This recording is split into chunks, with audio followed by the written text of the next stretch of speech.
అందరికీ నమస్కారం.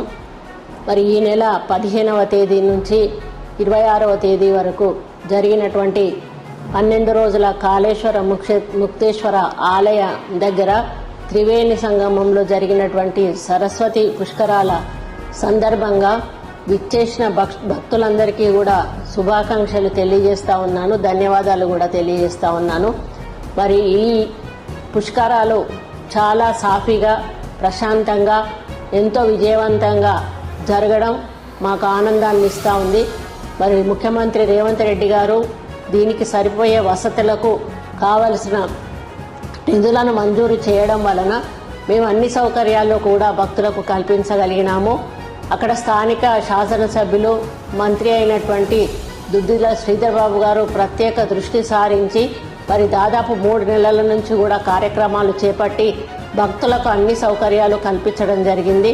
మరి వారైతే అక్కడే ఉండి ఈ 12 రోజులు కూడా వచ్చిన భక్తుల మరి విషయాల్లో ఎక్కడ ఇబ్బంది జరగకుండా వారు కూడా కేర్ఫుల్గా ఉండడం జరిగింది.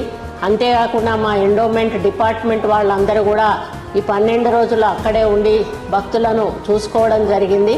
మరి ముఖ్యంగా ఈసారి ఇచ్చినటువంటి సరస్వతి హారతి కాచి నుంచి వచ్చి మరి ఎంతో వైభవంగా నవరత్నాల హారతి అని చెప్పి వారు ఇచ్చినటువంటి హారతి ఏదైతే ఉందో అది అందరినీ కూడా ఆకర్షించింది. అది మన తెలంగాణకు మేలు చేస్తుందని కూడా నేను ఆశిస్తూ ఉన్నాను. మరి కేవలం దేవాదాయ శాఖనే కాకుండా అన్ని శాఖలు కూడా పంచాయతీరాజ్, R&B, మరి ఎలక్ట్రిసిటీ, RWS ఇలా అక్కడ అవసరమైన శాఖలన్నీ కూడా పనిచేసి వారి వారి బాధ్యతను మరి గుర్తెరిగి ఈరోజు అక్కడ అందరికీ సౌకర్యం కల్పించడం నిజంగా వాళ్ళని కూడా ఈ సందర్భంగా నేను అభినందిస్తూ ఉన్నాను. మరి ఒక్కరోజు కూడా ఎవరికి ఇబ్బంది కలగకుండా అక్కడ అందరూ కూడా స్వామివారిని దర్శించుకొని పుణ్యస్నానాలు ఆచరించి మరి తిరిగి వెళ్ళడం జరిగింది.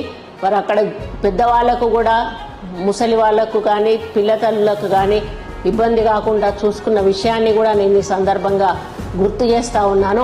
ఇంకా రాబోయే సమ్మక్క సారలమ్మ జాతర, గోదావరి పుష్కరాలు, కృష్ణా పుష్కరాలను కూడా ఇదే పద్ధతిలో అన్ని హంగులు ఆర్భాటాలతో భక్తులకు అన్ని సౌకర్యాలు అందించి ముందుకు నడుపుతామని తెలియజేసుకుంటూ ముఖ్యంగా ఇందులో భాగస్వాములైన ప్రతి ఒక్కరికి కూడా ముఖ్యంగా స్థానిక శాసనసభ్యులు శ్రీధర్ బాబు గారు, మంత్రి అయినటువంటి వారికి ప్రత్యేక ధన్యవాదాలు తెలియజేస్తూ మా ఎండోమెంట్ అధికారులను కూడా అభినందిస్తూ మరి ప్రతి ఒక్కరిని కూడా అభినందిస్తూ భక్తులకు మళ్ళీ ఒకసారి శుభాకాంక్షలు తెలియజేస్తూ మరి మీరందరూ కూడా హ్యాపీగా ఇళ్లకు వెళ్ళి సంతోషంగా మరి ఇల్లు చేరుకున్నారని ఆశిస్తూ మరి ఆ స్వామివారి దయ మన తెలంగాణ మీద తప్పకుండా ఉండాలి. రాబోయే రోజుల్లో మన తెలంగాణ ఇంకా అభివృద్ధి చెందాలి అని కోరుకుంటూ సెలవు తీసుకుంటా ఉన్నాను. నమస్కారం.